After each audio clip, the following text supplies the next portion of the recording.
Price God. ஆண்டவர் இயேசு கிறிஸ்து நாமத்தினாலே வாழ்த்துக்கள். ஒரு வசனத்தை வாசிக்கிறேன். யோவான் சுவிசேஷம் 21 வசனம் 3.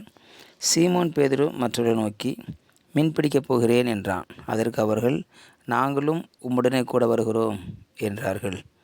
இங்கே ஆண்டவராக இயேசு கிறிஸ்துவோடு கூட இருந்த சீஷர்களில் முக்கியமானவர் பேதுரு என்று பார்க்கிறோம். இந்த பேதுரு ஆண்டவராக இயேசுவோடு கூட இருந்தார். இயேசுவோடு கூட இருந்த எல்லா காரியத்தையும் முந்தி செய்தார்.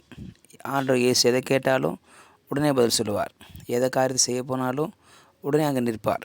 ஆகவே இயேசுவுக்கு மிகவும் நெருக்கமாக மாத்திரமல்ல, அவர் சொல்லுகிற எல்லா காரியங்களுக்கும் உடனே செய்கிற ஒரு நபராக, ஒரு சீஷனாக பேதுரு இருந்தார். ஆனால் இங்கே ஒரு ஆச்சரியமான காரியத்தை பார்க்கிறோம். ஆண்டவராக இயேசு கிறிஸ்து சிலுவையில் மரித்து விட்டார். சிலுவையில் மரித்துவிட்ட இந்த இயேசு அவர் கொண்டு கல்லறையில் வச்சுட்டாங்க. அந்த கல்லறையில் வைக்கப்பட்ட அந்த 3 நாட்களில் நடந்த சம்பவம் மிகவும் ஆச்சரியமானது. இயேசு கிறிஸ்து 3 நாளைக்குள்ளே உயிரோடு எழுவேன் என்று சொல்லியிருந்தார். ஆனாலும் இந்த 3 நாள் கூட இவர்களால் தாக்கு பிடிக்க முடியல. இயேசு இல்லாமல் ஒரு நாள் கூட இவங்களால் வாழ முடியல. அந்த 3 நாட்களும் இவர்கள் செய்த காரியம் தேவனுக்கு விரோதமாக, அவிசுவாசமாக பல காரியங்களை செய்தார்கள். அதில் ஒன்று தான் பேதுரு சொல்கிறாரு. மற்ற அவங்க ஃப்ரெண்ட்ஸ்லாம் பார்த்து சொல்கிறாரு, அந்த எல்லா சீஷரையும் பார்த்து சொல்கிறாரு, இது வரைக்கும் இயேசு நம்மோட கூட இருந்தார், இப்போ இல்லை. அப்போ இயேசு இல்லாத நம்ம ஒன்றும் பண்ண முடியாது. இந்த ரோமர்களுக்கு எதிராக நின்று நம்மளால் ஜெயிக்க முடியாது. இயேசு இருக்கிற வரைக்கும் கூட இருந்தார், நம்ம கூட எல்லாம் செஞ்சார், நம்ம செய்ய நல்லா இருந்துச்சு. ஆனால் இப்போது அவர் இல்லை என்று சொன்ன உடனே அவர் இல்லாத வாழ்க்கையை நம்மால் யோசிக்கவே முடியல என்று பயந்தார்கள். ஆகவே ஒரு மிகப்பெரிய ஒரு பலசாலி அல்லது மிக பிரபலமானவர் அப்படிப்பட்ட பேதுரு இங்கே சொல்கிறாரு மற்ற அவங்க நண்பர்களை பார்த்து, இப்போது நான் மீன் பிடிக்க போகிறேன், பழைய வேலையை தொடரப்போகிறேன், பழைய வேலையை மீண்டுமாய் செய்யப்போகிறேன் என்று மற்றவர்களை பார்த்து அவர் சொல்லுகிற பொழுது மற்றவர்களும் அவரோடு கூட நாங்களும் கூட வந்துடுறோம்னு சொல்கிறாங்க. காரணம் என்ன? பேதுரு முதலாவது வந்து விட்டார். அதன் பிறகு தான் அந்திரேயா மற்ற சிஸ்டரெல்லாம் இயேசு இடத்தில் வந்தார்கள். ஆகவே பேதுருவே ஒரு மூத்தவர். அது மாத்திரமல்ல, இயேசுக்கு கூடவே இருந்த 3 முக்கியமானவர்களில் பேதுரு ஒருவர். அப்படிப்பட்ட பேதுருவே வெளியே போகிறார்னு சொன்ன உடனே மற்றொரு விசுவாசம் ஆட்டம் கண்டது, மற்ற நம்பிக்கை ஆட்டம் கண்டது. மற்றொடைய நம்பிக்கை இங்கே அற்றுப்போனதாக நாம் இங்கே பார்க்கிறோம். ஆகவே தான் சொல்கிறாரு, நான் போகிறேன் என்று சொன்ன உடனே மற்ற எல்லா சீஷர்களும் கூட வந்து நாங்களும் கூட வந்துடுறோம் என்று சொல்லி போனார்கள். போய் அவர்கள் படகேறி மீன் பிடிக்க போகிறாங்க. இரவு ஒன்றும் ஒரு மீனும் கிடைக்கப்படவில்லை. ஒரு மீனும் கிடைக்கல. காரணம், இயேசு அவர்கள் கூட இல்லை. இயேசு இல்லாத வாழ்க்கை தோல்வியின் வாழ்க்கை. இயேசு இல்லாத வாழ்க்கை வெற்றியிழந்த வாழ்க்கை. இயேசு இல்லாத வாழ்க்கை சந்தோஷமற்ற வாழ்க்கை. இயேசு இல்லாத வாழ்க்கை ஜெயமற்ற வாழ்க்கை. தோல்வியாகிவிட்டது. இரவெல்லாம் மீன் பிடித்த பேதுருவுக்கு ரிசல்ட் என்ன சொன்னால், ரிசல்ட் 0.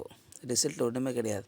இயேசு இருந்த பொழுது பல காரியங்களை சாதித்தவர்கள், இயேசு இல்லை வேண்டாம் என்று சொல்லி போனவர்கள், ஊழித்து விட்டு போன என்ன அர்த்தம்? இயேசு வேண்டாம் என்று சொல்வது. மீண்டும் நான் மீன் பிடிக்க போகிறேன் என்பது என்ன அர்த்தம்? நான் மீண்டும் இந்த உலகத்துக்கு போயிடுறேன், இயேசு எனக்கு வேண்டாம் என்று அர்த்தம். ஆகவே இயேசு இல்லை என்று முடிவான உடனே நம்முடைய எதிர்காலம் அவ்வளோதான், இனி நம்மளால் ஒன்றும் பண்ண முடியாது, இனி எதையும் செய்ய நம்மளால் வாய்ப்பில்லை என்று சொல்லி அவர்கள் மீன் பிடிப்பதற்காக அவர்கள் பிரிந்து போய்விட்டார்கள் என்று சொல்லி பார்க்கிறோம். ஆகவே இயேசு இல்லாத ஒரு வாழ்க்கையை தேடிக்கொண்டார்கள். இயேசு இல்லாத ஒரு நிலைமையில் வாழ தீர்மானித்தார்கள். இயேசு இல்லாமல் வாழ முடியுமான்னு சொல்லி யோசித்தாங்க. ஆனால் அது ஒரு நாளில் கூட அவங்களால நின்று வாழ முடியல. இன்றைக்கு ரட்சிக்கப்பட்டவர்கள், இயேசுக்கு ஊழியம் செய்ய வருகிறவர்கள், ஒருவேளை அவங்க பின்மாற்றத்துக்குள்ளவே ஒருவேளை இயேசு வேண்டாம், ஊழியம் வேண்டாம் என்று சொல்லி போகலாம். ஆனால் இயேசு இல்லாமல் அல்லது தேவனுடைய பிரசன்னம் இல்லாமல், அவருடைய விருப்பம் இல்லாமல் போய் எதை செய்தாலும் அது வாய்க்காது, அது தோல்வியில் தான் முடியும் என்று சொல்லி பார்க்கிறோம். ஆகவே தான் இங்கே பேதுரு இயேசு விட்டு போனான், அவன் தோல்வி அடைந்தான். அவனுடைய வாழ்க்கை வெற்றிடமாய் மாறினது. பல அதிசயங்களை செய்தவர், தண்ணி மேல் நடந்து வந்தவர், என்னவெல்லாம் அவர் செய்தார் அதெல்லாம் இவர் பார்த்தவர் தான். ஆனால் குறிப்பிட்ட நாளில் அவர் ஒரு அவிசுவாசத்தில் போகக்கூடிய ஒரு சூழல் அவருடைய வாழ்க்கையில் வந்ததுன்னு சொல்லி பார்க்க. நம்முடைய வாழ்க்கையோட அநேக சூழல் வரலாம். அப்படி வருகிற பொழுது நாம் மிகவும் விசுவாசத்தில் தைரியமாக இருக்க வேண்டும். இயேசு இல்லாமல், தேவன் இல்லாமல், அவருடைய வார்த்தை இல்லாமல் நம்மால் இந்த பூமியில் வாழ முடியாது. வாழ்ந்தாலும் ஜெயம் கிடையாது, வாழ்ந்தாலும் நித்திய ஜீவன் கிடைக்காது. ஆகவே மிகுந்த ஜாக்கிரதையாக இருந்து தேவனுடைய ஊழியத்தை நிறைவேற்றுவோம்.